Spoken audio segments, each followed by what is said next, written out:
नमस्कार दोस्तों। Bloody vibes के आज के इस हैरान कर देने वाले बहुत ही ज़्यादा खौफनाक से अनोखे एपिसोड में हम लोग आप लोगों के सामने लेकर आ गए हैं। आज से लगभग 6 महीने पहले घटी प्रयागराज में एक ऐसी अजीबोगरीब घटना की कहानी जिसे सुनकर आप लोगों के पैरों तले ज़मीन निकल जाएगी। ये बहुत ही ज़्यादा खौफनाक घटना है। बिना देरी किए आइए जिया की ज़ुबानी जानते हैं कि ये घटना कब, किसके साथ, कहाँ पर, कैसे घटी थी भाई। ये जो घटना घटी थी ना, 3 दोस्तों के साथ घटी थी। लेकिन इस घटना के दौरान एक दोस्त की ज़िंदगी इतनी बुरी तरह से बर्बाद हो गई जिसके बारे में इन तीनों ने कभी सोचा भी नहीं था कि कुछ हमारी ज़िंदगी में ऐसा हो सकता है। सबसे पहले तो मैं बताती हूँ कि इन लोगों का नाम क्या है। एक का नाम आशुतोष है, जो कि वहाँ पे प्रयागराज के हाई कोर्ट में वकील हैं। और जो 2 दोस्त हैं वो नॉर्मल जॉब करने वाले लोग, पंकज और नितिन। ये तीनों बहुत ही बेस्ट वाले फ्रेंड, हमेशा से बचपन से ही ये लोग हमेशा से ऐसे दोस्त थे कि कहीं पर भी साथ में ही जाया करते थे। कोई भी पार्टी सेलिब्रेट करना है, किसी भी दोस्त के घर पे शादी सेलिब्रेट करना है या कोई भी फेस्टिवल सेलिब्रेट करना है, तीनों साथ में ही किया करते थे। और अभी तीनों की उम्र भी ज़्यादा हो चुकी थी, तो इसी दौरान इन तीनों का एक कॉमन फ्रेंड था जो कि प्रयागराज का ही रहने वाला था, लेकिन इनके घर से काफ़ी ज़्यादा दूर था, 4-5 किलोमीटर दूर रहता था। और उसकी बहन की शादी आने वाली थी, तो उसके लिए ये लोग काफ़ी एक्साइटेड थे क्योंकि इनके और भी दोस्त उस शादी में मिलने वाले थे। और जिस दोस्त की बहन की शादी थी वो दोस्त भी इनसे मिलने वाला था। तो ये तीनों प्लानिंग करते हैं कि हमको कैसे कैसे वहाँ पे जाना होगा और कैसे शादी अटेंड करेंगे और उसके बाद कैसे कहाँ पे वापस आएंगे। ये सब कुछ प्लानिंग को करनी थी। तो प्लानिंग करते करते क्या होता है कि जो पंकज था वो क्या बोलता है कि जो उसकी जो इनका दोस्त था जो राहुल, उसकी बहन की शादी थी, तो बोलते हैं कि उसके घर से मेरा घर ज़्यादा नज़दीक है, यही 1-1.5 किलोमीटर तक दूर है, तो तुम लोग मेरे घर पे रहने के लिए आ जाना। उस रात तुम लोग मेरे घर पे रुक जाना, उसके बाद दूसरे दिन अपने अपने घर चले जाना। नितिन को और आशुतोष को ऐसा बोलता है पंकज। तो उसके बाद क्या होता है, ये सब कुछ प्लानिंग तो हो ही जाती है। और अब दिन आता है शादी वाला। शादी वाले दिन ये तीनों दोस्त राहुल की बहन की शादी में, जहाँ पे जिस हॉल में शादी होने वाला था वहाँ पे पहुँच जाते हैं, जहाँ पे टेंट वेंट लगा हुआ था। वहाँ पे पहुँचते हैं, रात भर मस्त, रात के 1:30-2 बजे तक शादी देखते हैं। वहाँ पे शाम के टाइम पहुँच गए थे, 6-5 बजे तक पहुँच गए थे, और रात के 1:30-2 बजे तक शादी देखते हैं। उसके बाद डिसाइड करते हैं कि यार नींद आने लगी, और नींद आने लगी तो अब तो घर तो जाना ही पड़ेगा। यहाँ पे सोने का कोई व्यवस्था है नहीं, और यहाँ पे जो उनके मेहमान, उनके रिलेटिव्स है, उनको ही वो लोग इतने अच्छे से मेहमान नवाजी दे पाएंगे, हमको तो देंगे नहीं। और हमको अच्छा भी नहीं लगता इतना। तो ये लोग नितिन और ये पंकज और ये आशुतोष, ये लोग डिसाइड करते हैं, अपने दोस्त से जाते हैं, राहुल से मिलते हैं, उसको बोलते हैं कि यार हमको अभी निकलना पड़ेगा, नींद बहुत आ रही है। तो राहुल बोलता है कि किसके घर पे कहाँ रुकोगे, कोई होटल वोटल बुक किया है कहीं पे रहने के लिए। तो तभी पंकज बोलता है कि ये दोनों मेरे घर पे रुक जाएंगे, मैंने इनको पहले ही बोल के रखा था कि मेरा घर यहाँ से 1-1.5 किलोमीटर दूर है, हम लोग अगर वॉक करते हुए पैदल भी जाते हैं तो आराम से पहुँच जाएंगे, ज़्यादा दूर तो है नहीं। तो राहुल बोलता है ठीक है भाई लोग जाओ, फिर तुम लोग वापस से जल्दी मिलते हैं, बहन की शादी का सब कुछ हो जाए। तो ऐसा ही होता है, ये लोग उस शादी से तीनों निकल जाते हैं। और जैसा कि मैंने बताई थी, ये लोग अपना गाड़ी लेके नहीं गए थे। गाड़ी लेके नहीं गए थे, उसकी वजह से इन लोगों को वहाँ से पैदल ही आना था पंकज के घर तक। और उस वक्त पे रात के 1:30-2 बजे इनको कोई साधन भी नहीं मिल रहा था कि 1-1.5 किलोमीटर के लिए कोई साधन मिले जहाँ पे ये लोग बैठ के आए उस गाड़ी वाड़ी में या ऑटो में, कि कैसे भी। तो ये लोग सोचते हैं कि छोड़ो यार, अगर ऑटो मिल भी गई तो कौन बुक करने जाएगा, कौन सोचने जाएगा, इससे अच्छा एक काम करते हैं, अपन वॉक करते करते, मस्ती करते, बात करते करते निकल जाते हैं, कोई बड़ी बात नहीं है। 1-1.5 किलोमीटर चलना कोई इतना बड़ा तो होता नहीं है। तो ये लोग उस रास्ते से निकल जाते हैं आने के लिए पंकज के घर पे। अच्छा खासा बात करते करते आराम से आ रहे हैं, कोई दिक्कत नहीं, आ रहे हैं। तभी ये लोग, सुनसान रास्ता था, बिल्कुल अंधेरी रात थी, ये लोग एक बरगद के पेड़ के पास पहुंचते हैं, जो कि पंकज के घर जाने वाले रास्ते में ही था, एक साइड में था, राइट साइड में।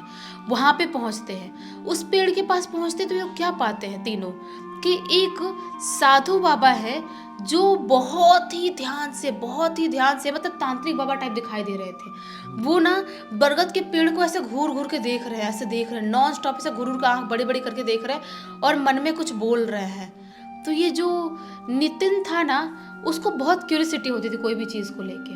तो वो नितिन बोलता है पंकज और आशुतोष को, क्या करे यार, मतलब वो तांत्रिक बाबा ऐसा क्यों देख रहे हैं उसमें बरगद के पेड़ में, पूछे क्या अपन की क्या प्रॉब्लम है, आप ऐसा क्यों देख रहे हो इतने रात में, या कोई मदद की ज़रूरत तो नहीं है उनको। तो आशुतोष और पंकज बोलते भी है, छोड़ ना यार नितिन, हमको क्या करना है, वो जो देखे जो करे, अपन अपने घर जाते हैं, इसमें कोई बड़ी बात तो है नहीं। लेकिन जैसा कि मैंने बोली, नितिन बहुत खुरापात था। तो क्या करता है, वो तांत्रिक बाबा पास जाता है और बोलता है, क्या हो बाबा, क्या देख रहे हो आप पेड़ में, ऐसे इतने ध्यान से एकदम मग्न होकर देख रहे हो, कोई दिक्कत है क्या आपको, या कहीं आपको जाना है, आप रास्ता भटक गए हो। तो बाबा कुछ नहीं बोलते हैं, तांत्रिक बाबा कुछ नहीं बोलते हैं, बोलते हैं बताओ बाबा कोई दिक्कत है क्या, हम लोग आपकी मदद कर देंगे, हम 3 हट्टे कट्टे लौंडे हैं, आप बोलो तो सही। तो तांत्रिक बाबा जो पेड़ की इधर अभी तक नॉन स्टॉप घूर घूर देख रहे थे, वो इधर टर्न करते हैं, जिधर खड़ा था नितिन, पंकज और आशुतोष, इधर मुड़ के इनको देखते हुए बोलते हैं कि तुमने गलत कर दिया, बहुत गलत कर दिया, आज रात तुम लोगों को इस रास्ते से तो नहीं आना चाहिए था। ये लोग बोलते हैं क्यों नहीं आना चाहिए था, हमारा दोस्त पंकज है, उसका घर इसी रास्ते से जाते हुए ही होता है और कोई और रास्ता है नहीं, तो हम किस रास्ते से आते। तो तांत्रिक बाबा बोलते हैं कि ये रास्ते से आना बहुत गलत था, अगर आ भी गए हो तो मैं तुम लोग को एक मंत्र बताता हूँ, वो मंत्र मन में पढ़ते पढ़ते यहाँ से निकलो, क्योंकि ये जो पेड़ है ना बरगद का, इसके ऊपर एक बहुत ही बुरी, बहुत ही खौफनाक खतरनाक आत्मा का साया है, बहुत ही खौफनाक। वो इतनी ज़्यादा खौफनाक है कि मतलब उसको संभालना और उसको कंट्रोल करना बहुत ज़्यादा मुश्किल है, और मैं उसको क्लियरली देख पा रहा हूँ, कब से यहाँ पे खड़े होकर देख रहा हूँ। तो जो नितिन था वो धीरे धीरे हंसने लगता है, मजाक उड़ाने वाले वे में हंसने लगता है, बोलता है अच्छा ऐसी बात है क्या। लेकिन आशुतोष और पंकज एकदम अलर्ट हो जाते हैं कि तांत्रिक बाबा क्या बोल रहे हैं। जो तांत्रिक बाबा थे ना, इनको एक मंत्र बताते हैं, ओम कृष्णाय वासुदेवाय हरे परमात्मने प्रणतः कलेशनाशाय गोविंदाय नमो नमः। उनको ये मंत्र बताते हैं और बोलते हैं कि देखो बेटा, तुम तीनों ये मंत्र जाप करते हुए यहाँ से निकलना, और कुछ भी हो जाए, तुम यहाँ से इस रास्ते से निकल रहे हो तो मुड़ के इस बरगद की पेड़ की तरफ मत देखना, कुछ भी हो जाए, कितनी भी आवाज आए, कोई भी चिल्लाए, कोई भी मदद मांगने की कोशिश करे, तुम्हारे कान में आवाजें बहुत आ सकती हैं, लेकिन तुम्हें पीछे मुड़ के नहीं देखना है, ऐसा तांत्रिक बाबा बोलते हैं। तो ये लोग बोलते हैं ठीक है बाबा। आशुतोष और पंकज ऐसा हाथ जोड़ते हैं, प्रणाम करते हैं, और अभी भी मन मुस्कुरा रहा था ये नितिन, और ये तीनों निकल जाते हैं उस बरगद के पेड़ के पास से सीधे सीधे रास्ते से अपने घर जाने के लिए।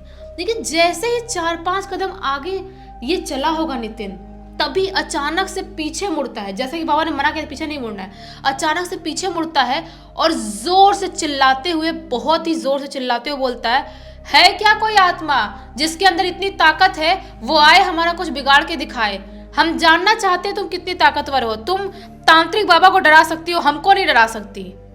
ऐसा चिल्लाते हुए नितिन उस पेड़ की तरफ देख के बोलता है। लेकिन ये लोग जब देखते नितिन ऐसा कुछ बोल रहा था, ये लोग झटके से पीछे मुड़ते हैं कि क्या कर रहा है भाई, ये बहुत गलत कर रहा है, तांत्रिक बाबा ने मना किया था पीछे मुड़कर नहीं देखना।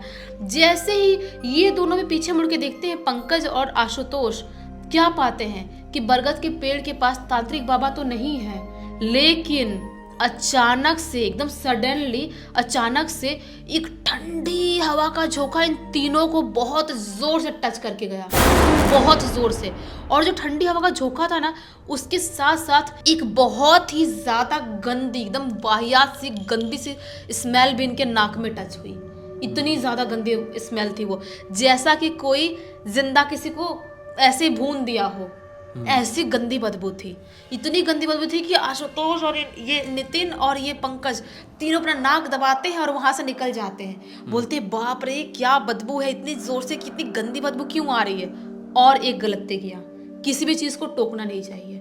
ऐसा चिल्लाते हुए तीनों वहां से नाक दबाते दबाते भाग जाते हैं और पहुंचते हैं पंकज के घर पे। पंकज के घर पे पहुंचते हैं, अभी भी नितिन हंसी रहा होता है, मजाक ही उड़ा रहा होता है, बोलता है कि कैसे बाबा थे, क्या क्या बोल रहे थे, कौन सा मंत्र दे रहे थे। लेकिन ये सारे जो मंत्र थे ना, आशुतोष को अच्छे से याद थे और नितिन को भी अच्छी खासी याद ही था वो मंत्र। तो ये दोनों अपने मन में मंत्र पढ़ते पढ़ते तो आए थे, लेकिन नितिन ने नहीं पढ़ा था, तो क्या होता है कि ये दोनों बोलते हैं, पंकज और आशुतोष, कि हम तो सोने जा रहे हैं भाई, तू भी सो जा, हंस वंस के हो गया हो तो। इतना मजाक किसी का नहीं उड़ाते, कभी भी नहीं उड़ाते, और खास करके ऐसी शक्तियों का मजाक तो नहीं उड़ाते। तांत्रिक बाबा ने बोला था ना कि उनका मजाक नहीं उड़ाना चाहिए। तो नितिन बोलता है हाँ ठीक है ठीक है, एक काम करो तुम सो जाओ, मेरे को नींद आएगी, मैं सो जाऊँगा, मोबाइल चला रहा हूँ, थोड़ा टाइम पास कर रहा हूँ, मैं सो जाऊँगा। तो नितिन अपना टाइम पास करने लगता है मोबाइल में, और ये जो पंकज था वो और आशुतोष, ये दोनों अपने एक ही बेड पे सोने के लिए चले जाते हैं। लेकिन इनके सोए हुए अभी यही 1-1.5 घंटे का ही टाइम हुआ होगा, अचानक से किसी के चीख से इनकी आँख खुलती है, पंकज और आशुतोष की। घबराते उठते हैं और देखते हैं कि अरे हमारे आजू बाजू में तो कोई भी दिखाई नहीं दे रहा, कौन चिल्लाते हैं जोर से। जाते हैं दूसरे वाले रूम में तो क्या पाते हैं कि जो नितिन था वो अपने बेड से नीचे गिरा हुआ है और गिर के बहुत छटपटा रहा है, ऐसे जोरों से छटपटा रहा है, और हाथ पर उसकी ऐसे अकड़ गई है और बोल रहा है बचा लो मुझे, बचा लो मुझे, वो मार डालेगी। वो बहुत खौफनाक दिखाई दे रही है, और उसका मुंह ऐसा टेढ़ा हो गया और हाथ ऐसे पूरी टेढ़ी हुई, पूरी बॉडी अकड़ गई है। ये लोग घबरा जाते हैं कि ये क्या हो गया। उसके ऊपर पानी वानी छिड़कता है, और उसके बाद ये दोनों मंत्र तंत्र पढ़ते हैं, कैसे कैसे शांत करने की कोशिश करते हैं। लेकिन 1-1.5 घंटे इनको लग जाते हैं उसको शांत करने के लिए। बहुत जोर जोर से चिल्ला रहा था, बोल रहा था मुझे बचा लो, मुझे वो मार डालेगी, मुझे जिंदा नहीं छोड़ेगी, वो देखो कैसे देख रही है, मेरे सामने खड़ी है, ऐसा सब बोलता था नितिन। ये तो घबरा गए थे, इनको समझ में आ गया था भाई कुछ ना कुछ तो गड़बड़ है। लेकिन अब कर भी क्या सकते हैं ये लोग सोचते हैं एक बार सुबह का टाइम हो, हम लोग नितिन को उसके घर पे छोड़ के आ जाए, हमारा झंझट, हमारा टेंशन खत्म हो जाए थोड़ा सा। उसके घर पे छोड़ के आएंगे तो शायद घर पे रहेगा तो उसका दिमाग सही हो जाएगा।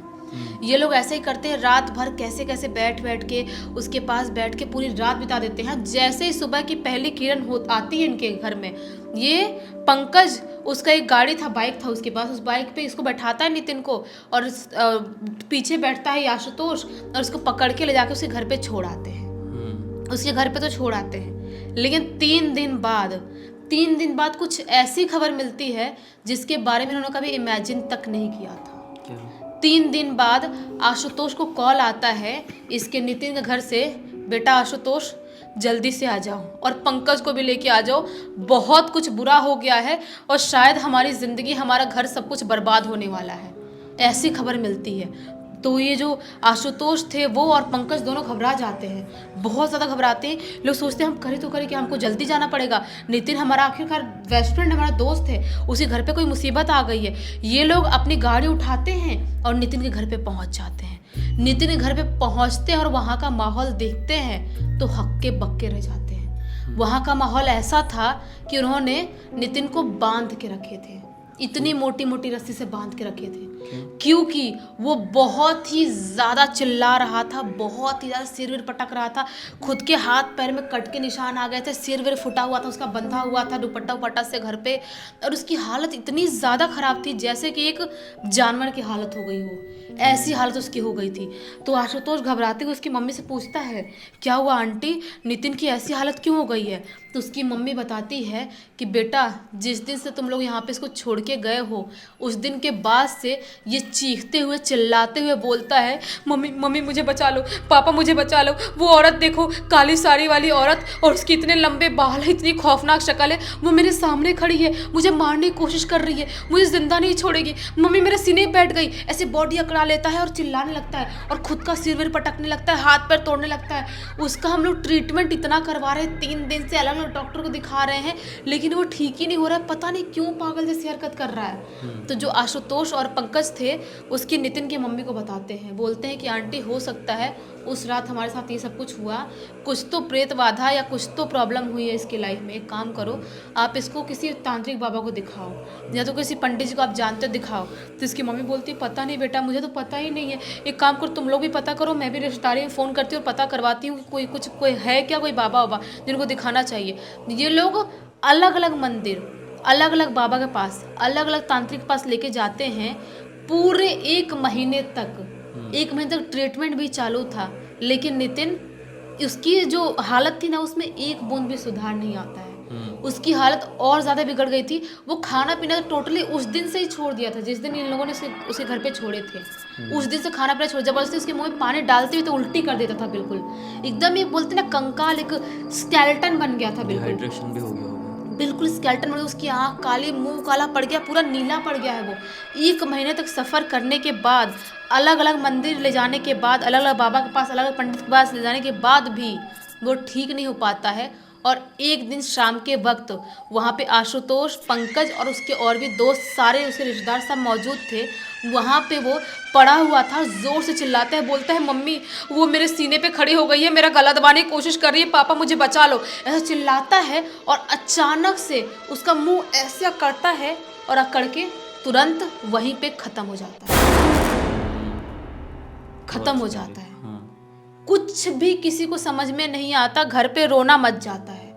पूरे घर वाले, दोस्त लोग, सब लोग रोना चिल्लाना सब चालू कर देते हैं। किसी को समझ में नहीं आता कि हम क्यों नहीं बचा पाए इसको। इतने मंदिर ले गए, इतने जगह ले गए, इतने बाबा के पास ले गए, इतना ट्रीटमेंट करवाए, क्यों नहीं बचा पाए इसको हम। वो लोग बिल्कुल भी नहीं समझ पाते हैं। लेकिन जैसा कि उस रात में उस तांत्रिक बाबा ने बोला था कि वो शक्ति इतनी ज़्यादा खतरनाक है कि एक बार किसी के पीछे पड़ जाए तो उसको जिंदा नहीं छोड़ सकती। उस बाबा को इन लोगों ने भी ढूंढने की बहुत कोशिश किए थे, आशुतोष और पंकज ने, लेकिन वो बाबा मिले ही नहीं थे। और आखिरकार नितिन की मौत से ही ये सारा खेल खत्म होता है। बाप रे, मतलब उसके पीछे जो आत्मा लगी हुई थी, जो भूत प्रेत पिशाचनी जो भी कहो वो लगी हुई थी, वो बहुत ही ज़्यादा पावरफुल थी। इसी कारण से तो बहुत सारे मंदिर भी गए और वहाँ पे भी कोई फ़र्क नहीं पड़ा। हो सकता है कि वो लोग मेहंदीपुर बालाजी भी गए हों। बहुत बड़े बड़े मंदिर गए, ऐसा कि आशुतोष ने बताया है लिख के। बाप रे।